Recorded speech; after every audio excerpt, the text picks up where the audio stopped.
My name is Eszter Pozsár. I've been working as a local guide for 30 years. That's my day job. Originally, I graduated from the Ferenc Liszt Academy of Music. I am also a performing artist, a jazz musician. In spite of living my whole life in Budapest, I still admire this city. So I feel privileged to get the opportunity to show you around a bit. Hello, and I'm Kinga and Tittel. I've been in love with this fascinating city for more than 2 decades now, and it also inspired me to write books on Budapest, like Fabulous Budapest and Fabulous Buda Castle. So in addition to being a guide, I'm also a writer, and I'm thrilled to share some of the secret spots of the city with you. Budapest, the capital of Hungary, is situated on the 2 banks of the river Danube. Buda is old. Pest is young. Buda is hilly. Pest is flat. Buda is quiet. Pest is busy. The unmistakable diversity of the one time 2 completely different cities makes this metropolis so unique.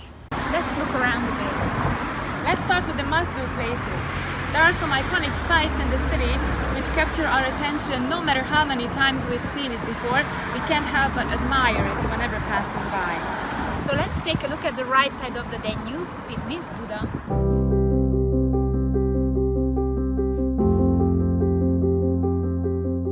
Rising approximately 770 feet above the level of the water, Gellért Hill offers spectacular views, hideaway places, beautiful little parks, hidden gems like the Garden of Philosophers, and again the view that you get from here is also an unforgettable one. Let me tell you that the view you have in front of you is a UNESCO World Heritage Site, the Danube panorama with the 2 sides, and the buildings along the waterfront is protected by the UNESCO World Heritage Foundation. We are on the top of Gellért Hill, or actually on the western slope of Gellért Hill. The hill rises approximately 770 feet above the level of the water, and behind me there's one of the secret gems of the hill, the Garden of Philosophers. Behind me you can see 8 statues of prominent figures of religion and faith. You can see the statues of Abraham, Jesus, Saint Francis of Assisi, as well as Buddha, so 8 figures. And again, as you can see, it's also very popular, a popular hideaway among the locals as well as among the tourists. So here we are at the Garden of Philosophy.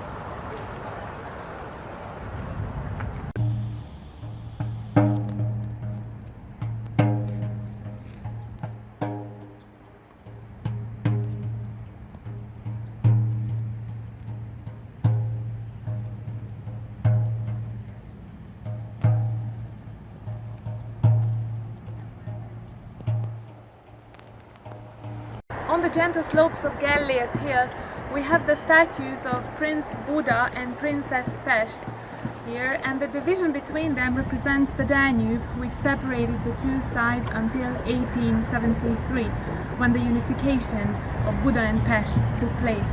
Behind me, you can also see the green dome of our royal palace on the top of the castle hill, and another beautiful view of the 2 sides, although from a different angle. Take a look at the Basilica, the Budapest Eye, and the river in the foreground.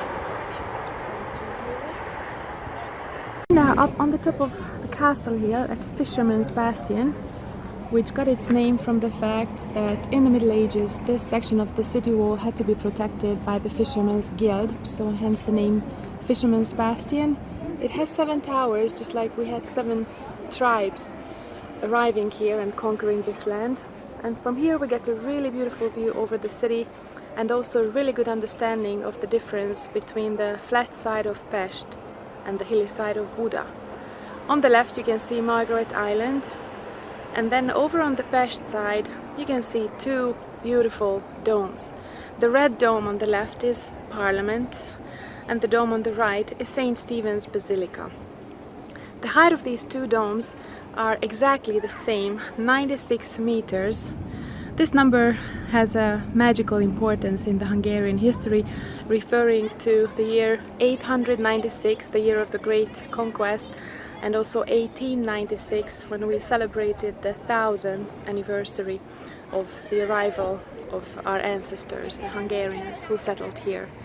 So look at this beautiful view with the chain bridge and all the other bridges, and of course the Danube, which separates and also unites the two sides of Pest and Buda.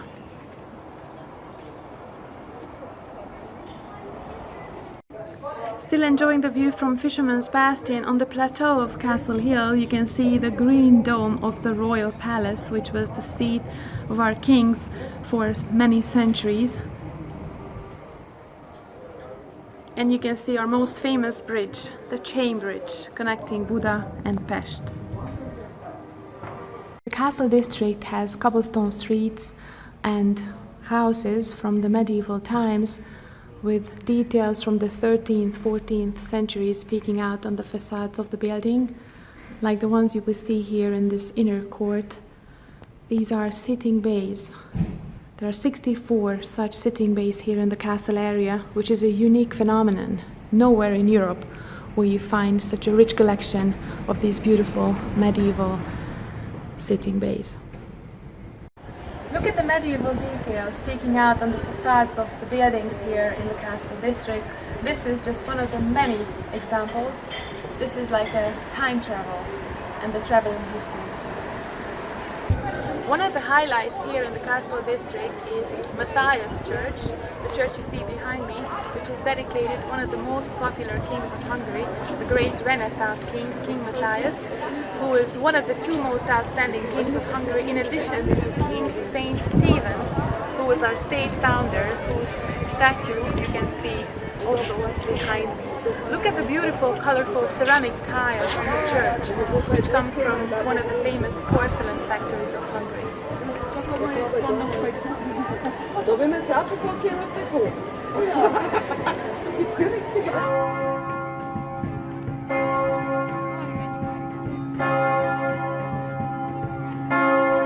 The midday church bell ringing commemorates János Hunyadi's great victory over the Turks in 1456.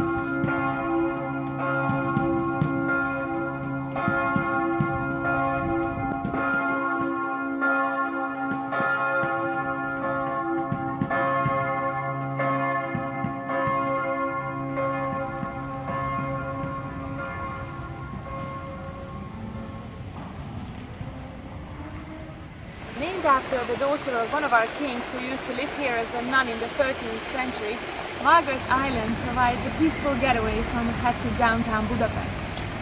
The musical fountain behind me is one of the largest in Europe, with choreographed jets of water spewing in the air. It offers a real pleasurable experience. This is one of the many beautiful pieces which are played at the music fountain. This is Brahms' Hungarian dances. You can enjoy the music and the choreography.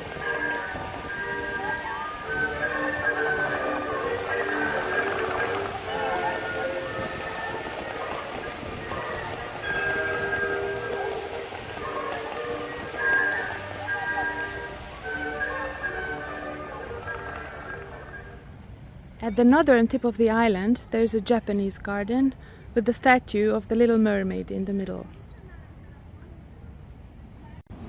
Also at the northern tip, there is a musical fountain and pavilion with the statue of Poseidon at the very top. Among the trees of the island, you find some medieval ruins, like the one behind me, a Franciscan church from the late 1200s. In the middle of the island there is a big open space where you can fly kites, and there's also a rose garden which you can see behind me. The best side of the island there is a little zoo with turtles and ducks and some other animals. Some of them you can also pet.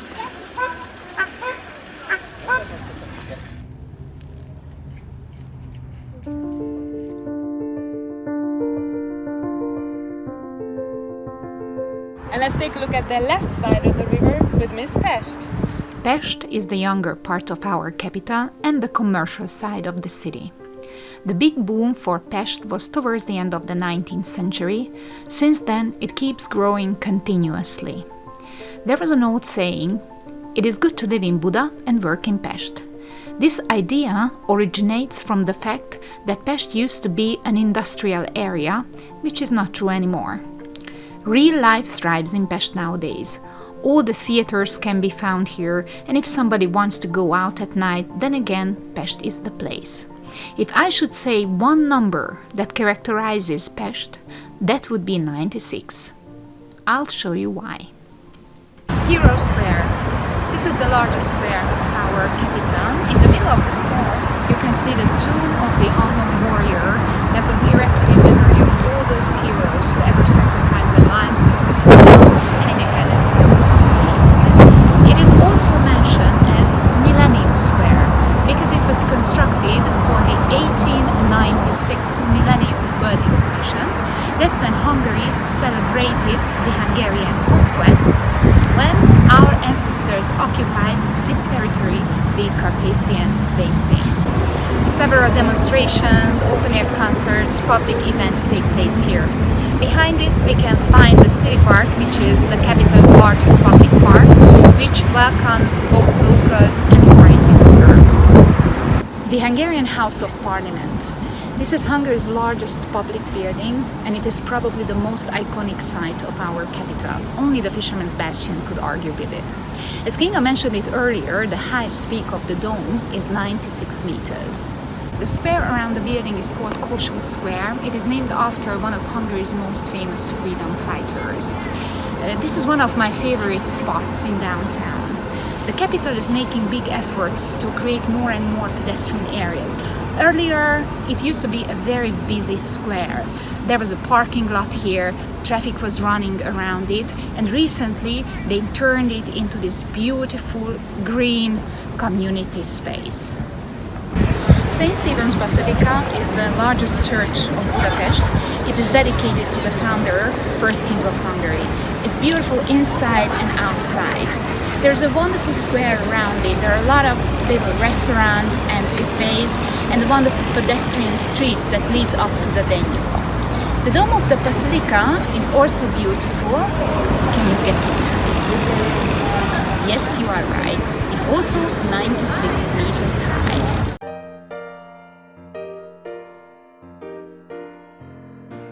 About the big statues of Budapest, like the ones in Hero Square, but not everybody knows that the city is full of miniature statues, like the one you see next to me, in front of you.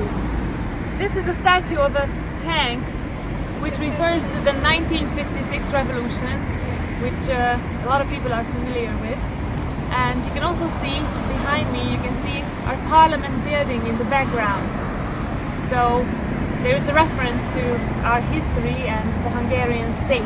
These statues are made by a Ukrainian sculptor who has Hungarian origin. His name is Mihail Kolotko, and he started putting out these statues a few years ago.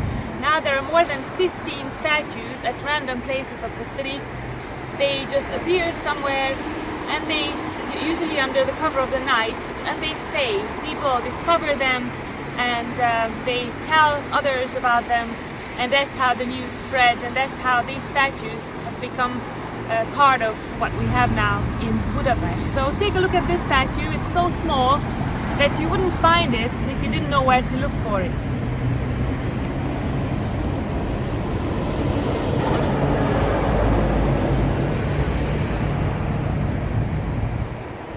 We are still by the Danube on the embankment, and we have arrived at another Kolotko mini statue. You can see this one next to me or in front of me, commemorating undoubtedly one of the most well-known Hungarian toy inventions, the Rubik's Cube, invented by Rubik, who came up with this wonderful idea in the 1970s.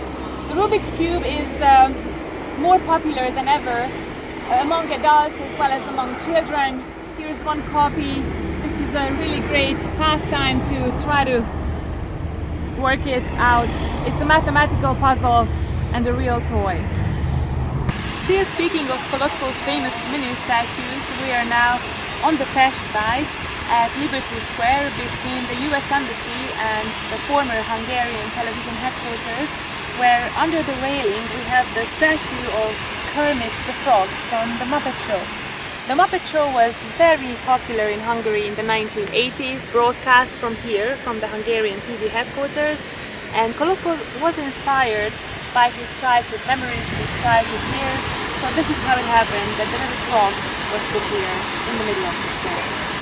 Budapest so far has one international airport, which is named after a famous Hungarian musician, Franz Liszt Ferenc in our language. So if you arrive to our country by plane, you are immediately exposed to Hungarian music.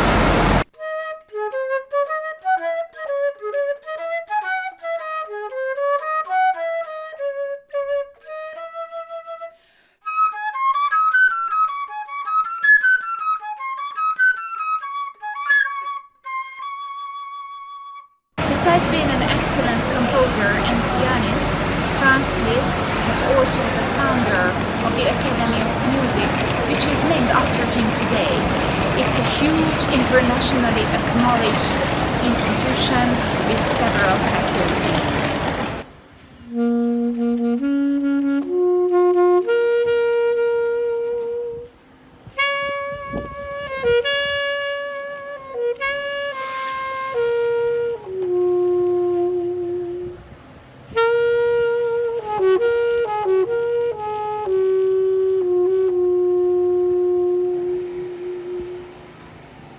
Does this melody sound familiar?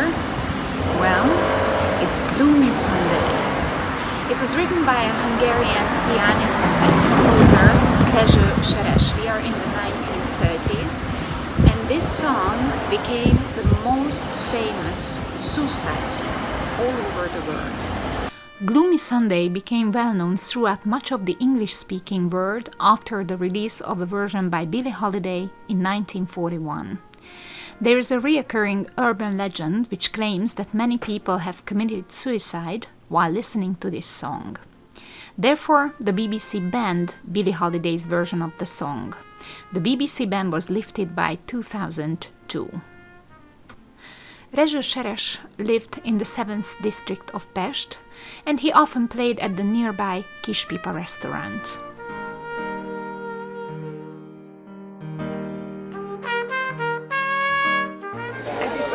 Budapest is also famous for its many market halls, which were built in the late 1800s, like the one that you see behind me.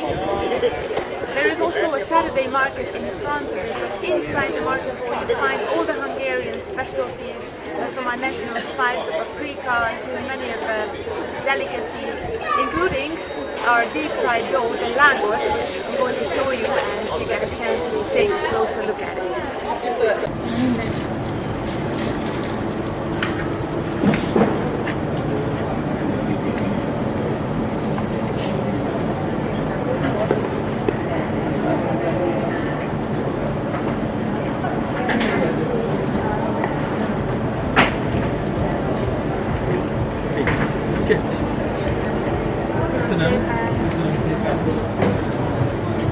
So here we are inside one of the many market halls that Budapest is also famous for, and I ordered one of the Hungarian specialties, which is called lángos.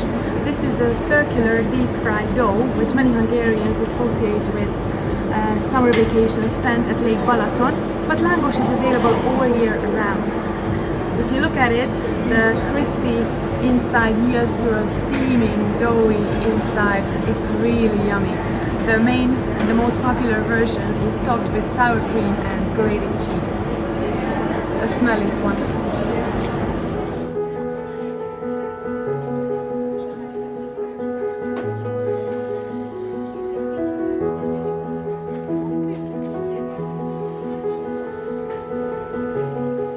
About 2 minutes from St. Stephen's, there is one of my favorite restaurants called the Strudel House.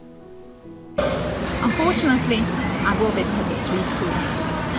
That puts me into constant battle with the Hungarian rétes. Well, it looks like a strudel, but the Hungarian version is a little bit different from the strudel that you can get in Germany or in Austria. The pastry of German strudel is thick. In case of the Hungarian version of this dessert, the pastry is thin. It consists of several very thin layers. The name of the pastry in Hungarian is rétes. It comes from the word réteg, which means layers. Let me show you what I'm talking about. So it's a classic apple strudel. You can see the filling is pretty much the same, but as you can see, the pastry crumbles. Let's take a bite.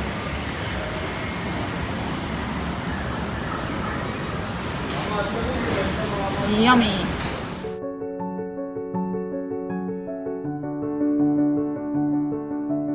Have you ever traveled with a chairlift? Most probably yes, and that must have been because you were skiing. Well, let me tell you something. Hungary is a flat country, so skiing is definitely not #1 sport in Hungary. But still, we must have it, just for fun. The chairlift was built in 1970 and it takes you up to the highest point of the city, János Hill or John Hill. The ride takes about 15 minutes each way and there's no ski slope under it, so it's just a real fun ride and a must-do for locals as well as for tourists coming and visiting Budapest. I hope that we made you want to come or come back to Budapest. We really look forward to showing you all this and many more secret gems of Budapest.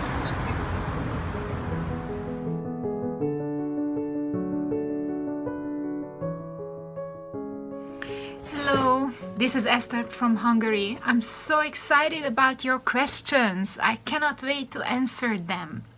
So let's see them. What is the best time to travel to Budapest? Well, it's a very good question. I would say spring and the fall, but you know, weather is totally unpredictable nowadays. So traditionally we have very cold winters with a lot of snow and very hot summers, but every year is different. Sometimes we have an unpredictable rainy season. Then for example, this year in July there was one evening when I had to turn on the heating, though July is supposed to be a very hot month, so it's hard to predict. You know, Budapest and Hungary is beautiful throughout the whole year, but my suggestion would be spring, the beginning of summer, end of summer, and fall. Well, we have 4 seasons. Theoretically, we have the continental climate here in Budapest and in Hungary, but recently our summers have become very hot, sometimes humid. So I personally think the 2 best seasons to come to Budapest are spring and fall. Of course, the weather is unpredictable. You can have an unusually wet and rainy and windy April or May, but usually I would say May is a really good month, end of April, May, and September, October, when the colors, the leaves start changing, and just the beautiful colors of the fall are really a pleasure to look at. And the city is not that busy in those months, so those will be my favorite times. The next question is, do many people speak English in Budapest? This is from Evelyn Vickers from Houston, Texas. Well, it depends on which age group we're talking about. I usually advise for my guests to address people from the younger generation because they're more likely to speak English. Teenagers, those who are in their who are in their 20s, early 30s, they're much more likely to speak English than the older generation because in the years of communism, Russian was the main language that everybody had to learn. So those people are more likely to not speak English. I'm not saying that they speak Russian, but fewer of them speak English than those who are in the younger generation.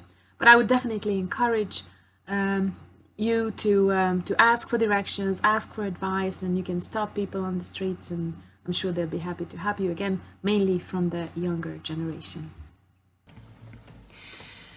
Do many people speak English in Budapest? Yes, in the capital, definitely. And I would say that the younger generation speaks English. The older generation speaks more like German. I think there are two reasons. The first one is that, you know, we had the Austro-Hungarian monarchy when Austria and Hungary were one country, and the official language was German. So still there are some German-speaking people living in Hungary. And the other reason, which I think is more important, about 85% of the tourists who came to Hungary during the communist regime spoke German, meaning they were either from East Germany or from Austria. And now, you know, we are members of the European Union, so English is the official language of the European Union.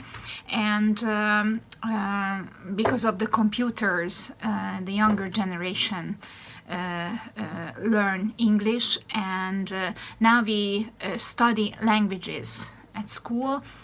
There is no mandatory language, but English and German is taught in every school, and English is very, very popular. And you know, Hungarians, even if they do not speak English, you know, they try to help. So then they try to explain it with their hands, with their feet, whatever. So if you ask them, they will try to help you. Did you grow up in Budapest? Yes and no. I was born in Budapest, and I live outside Budapest. There's a little city called Buda. It's very close to the capital, so already I went to high school in Budapest, so I spent a lot of time there, then music academy and so on. So as a child, I spent obviously more time in Buda, but the rest of my life is about Budapest. Okay, so I have a question here from Tony Waits from London, England. And the question is, the snack you're eating at the market looks very tasty. Is this something I can make at home? Well, absolutely. Langos, as you could see it on the video, is a Hungarian specialty. If you just Google it up, you'll find how to make langos videos. The main ingredients are flour, milk, egg, and of course you need yeast to rise it, but it's not difficult to make it at home, and it's really yummy even if you make it at home. So you'll find some good recipes, different toppings. Garlic, sour cream and grated cheese are the most popular ones. Buda or Pest, which is your favorite side? Well, I love both sides, but if I really had to choose, I would choose the Pest side. You know, Buda is quiet, a lot of green. It's really beautiful, but still, you know, I love the busy city, you know, I love the theaters, I love the clubs, I like life, you know, and that's what you can find on the Pest side, so I prefer the Pest side. Kinga, what is your favorite side of the city? That's a really good question. I often get this question. I usually say that the answer depends on your age and your life cycle. When I was younger, I used to live on the Pest side. I loved the Pest side. It's busier, there's more nightlife going on. I just didn't understand at the time why someone would want to live in the suburbs when it's quiet and green and all that. Well, sure enough, a few years went by, and now I'm a Buda person. I have a family, I have kids, and just before we had our kids, we decided we would move over to the Buda side because, as I just said, it's quieter, it's greener, so it's probably a little bit better to raise a family on the Buda side. But I have some really well-liked spots on the Pest side as well, so I think I could live on any one of the two sides. But again, at this time, at this stage of my life, I'm more of a Buda person. The two sides, as you could probably see it on the video as well, are very different, but the two sides beautifully complement each other, and I think they make a really nice combination, Buda and Pest together. Are the thermal baths popular with locals? Yes, absolutely. You know, Hungary is a landlocked country, and we don't have a sea. Actually, we have a huge lake which is called Balaton, but besides that, all over the country, not just in Budapest, Hungary is full of hot springs. So we have a lot of thermal baths and so-called water parks. So it's a very typical thing to spend the holidays at one of these places. And thermal baths are also very, very popular. So yes, you know, sometimes we have a long weekend, and that's also very typical that the families go to one of the spas in Hungary and spend some time there. So the answer is yes.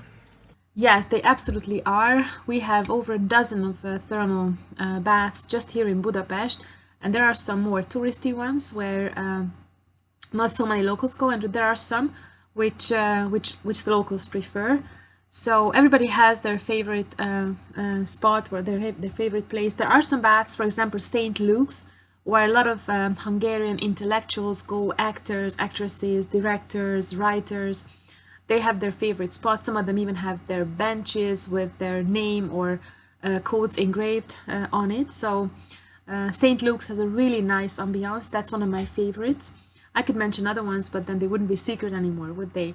So the answer is absolutely so. And not only the ones in Budapest, but a very popular idea for weekend getaways is to go to thermal baths outside Budapest in the countryside. There's a saying in Hungary that you drill a hole anywhere and there's thermal water coming up from the ground. That's more or less true. We have a lot of thermal baths around the country. And it's a very, very popular thing to do, to go away for just even a day or for a weekend. In the winter, there is nothing better than sitting in these hot, bubbly waters when it's cold outside and raining. I personally love doing this. My family loves it. My kids love doing this from November until February, March. That's really a very, very good thing to do. And it's an indulging experience and quite unique, I must say. The Parliament building looks magnificent. Can you go inside it? Yes, absolutely. But you must book in advance. So there are guided tours. You know, this is our Parliament House. So it's a functioning Parliament House. So it has two wings, and one wing is used by the Hungarian Parliament and the other one is visited by tourists. It's a beautiful, beautiful tour. You have to book in advance. And if you're planning to go there, I would recommend to book well in advance because it's a very, very popular tour. So tickets are sold out very, very soon. Absolutely. The Parliament has guided tours in different languages. You can buy tickets online. It's always good to check the online tickets, especially for the English language tours, because they tend to book up easily. And when you go inside the Parliament, you have to be ready for a security check like the ones you have at the airport. So don't have Swiss Army knives with you and things like that. Or if you do have them, you just have to leave them behind. But otherwise, it's about an hour-long tour. There's also a visitor center there, and there are some exhibitions which you can take a look at for free. But it's absolutely worth going inside. Inside is where we keep the Holy Crown of Hungary, our crown jewels, which are right under the dome. But when you get a tour of the Parliament, then you also see the other parts of it. It's one of the most magnificent buildings of Budapest and Hungary, so it's absolutely worth going inside. And again, you can book tickets online. What is Budapest like in the winter? That's a very good question. Again, a lot of it depends on the weather. Winters here can be beautiful, you know, with crystal clear weather and white snow. But it can also be miserable, you know, when it just rains and it's dark and foggy and wet, everything.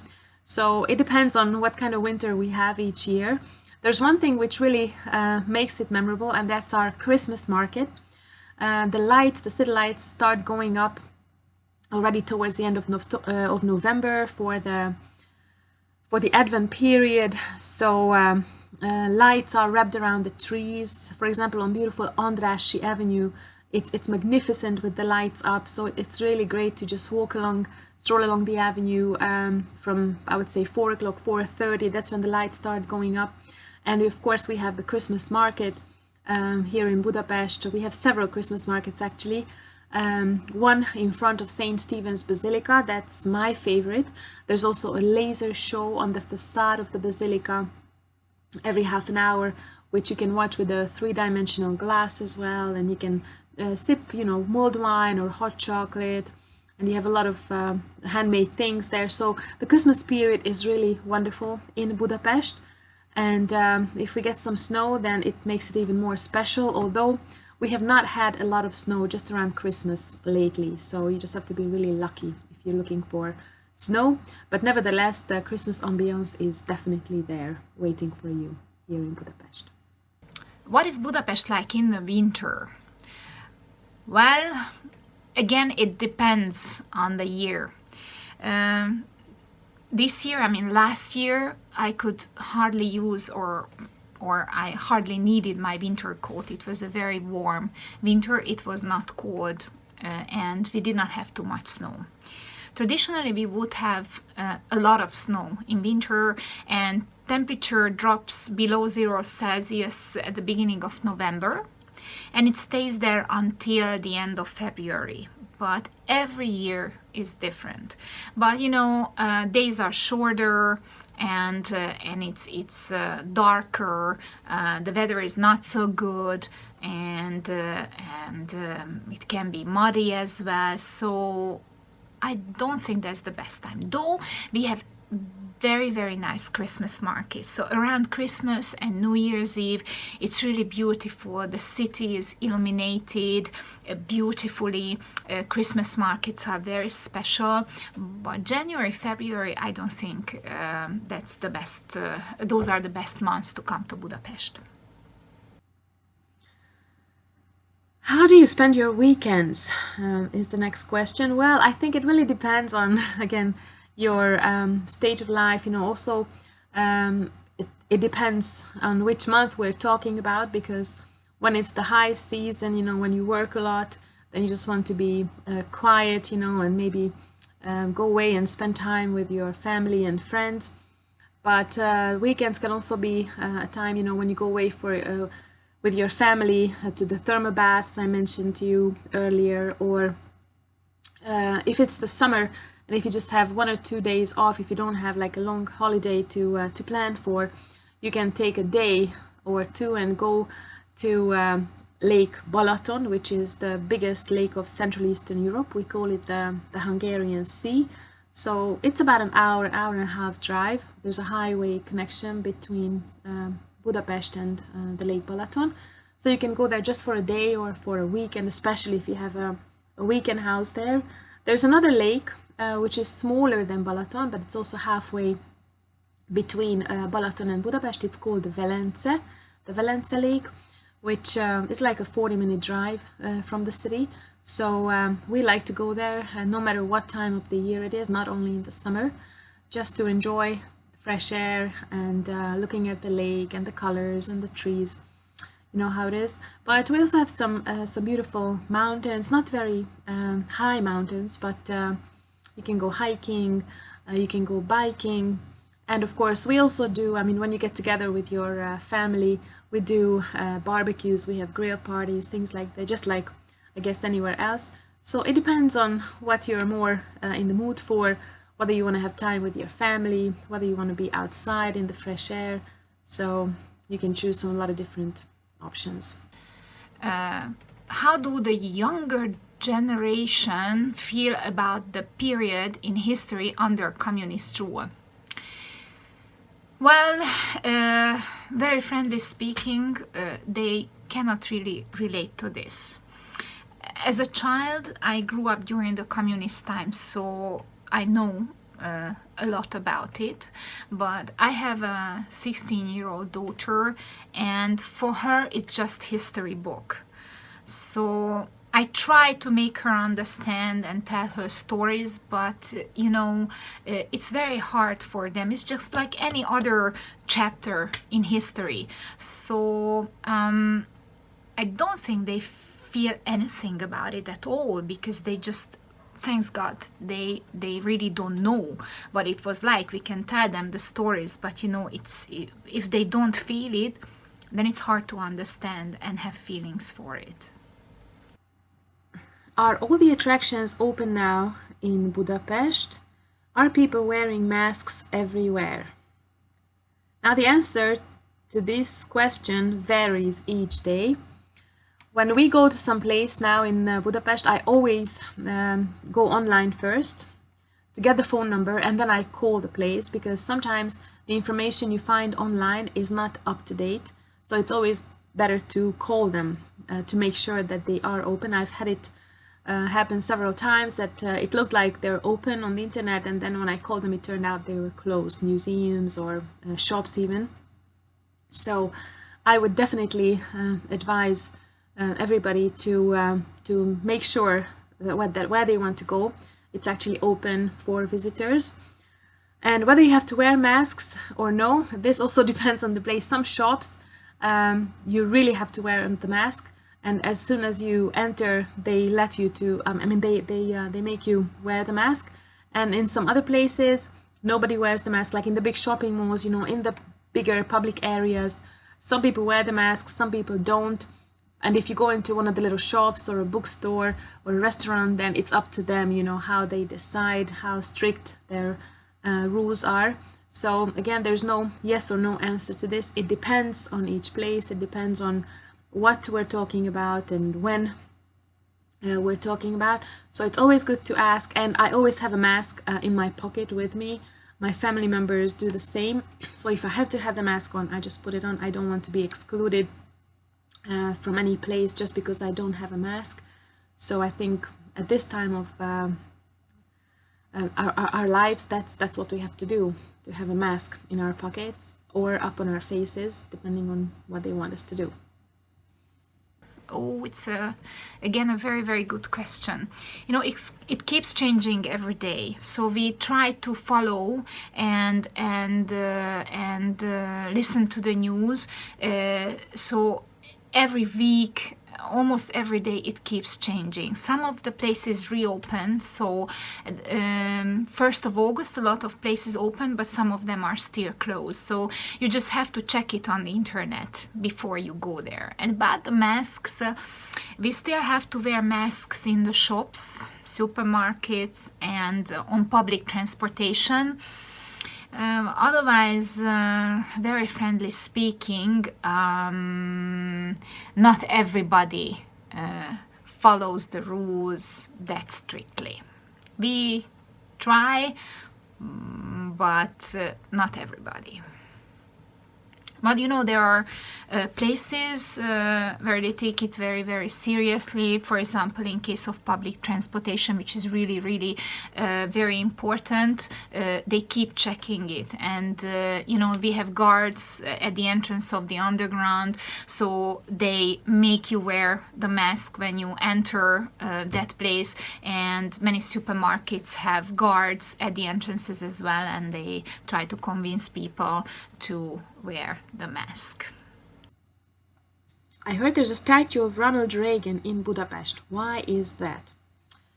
Absolutely, there is a statue of Ronald Reagan. Actually, it's not far from the mini statue of Kermit the Frog, which I talked about on the video. So it's on Liberty Square. As I mentioned it on the video, Liberty Square has a lot of different monuments. We have a Soviet Liberation Memorial in the middle, which happens to be right in front of the US Embassy. So we have a Soviet Memorial, we have the US Embassy, and I think just to counterbalance these things, we have the statue of Ronald Reagan there as well. It's more than a life-size statue, and we have his statue there because Ronald Reagan had a crucial role in bringing down the Iron Curtain. So it's also a good spot because it's very close to the US Embassy. So those American travelers who wish to see the US Embassy, to see the US flag, you can also stand next to Ronald Reagan, you can shake hands with him. So that's also something that you can do. And again, it's because this was a very important time period in our history. The Berlin Wall came down, the Iron Curtain was lifted, and Ronald Reagan had a big part in that. Strudel is my favorite. Can I make it using phyllo pastry? Absolutely. We have a very special pastry for strudel. Actually, my grandma used to make it, and it was always a very difficult procedure, so she was always nervous about it, but I still saw her making it. It's not easy at all, but nowadays, it's a very popular pastry in Hungary, so you can buy rétes pastry in the shops, and then it's easy. And I think the closest would be phyllo pastry, so that would be my suggestion. If you wanted to make it not in Hungary, then it would work with that. Yes.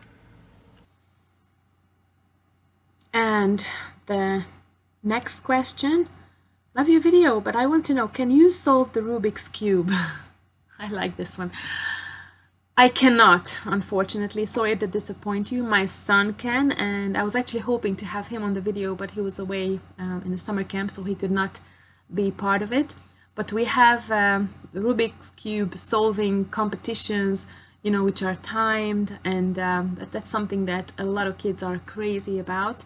My son is one of them, so he can, but I cannot. So my utmost respect goes to all those who can. And the Rubik's Cube has many different versions too, not only the 3x3, but 4x4, 2x2, so many different shapes and forms as well. But the most famous one is the standard Rubik's Cube, the one that you also saw on the video, and we saw the mini statue as well. If you want to escape from the city, where do you head to? Well, I stay at home. As a tour guide, I travel a lot. So sometimes day and night, I'm very, very busy, always on the road. So when I want to escape, I just stay home.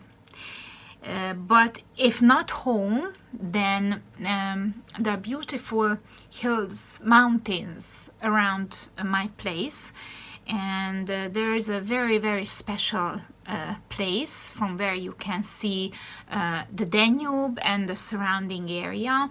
And we have very nice local legend about the place, that it has a healing power. That's what my grandparents told me. So even if it's not true, I like to believe it. So I go there and go to the forest, go to this viewpoint, and that's my quiet time.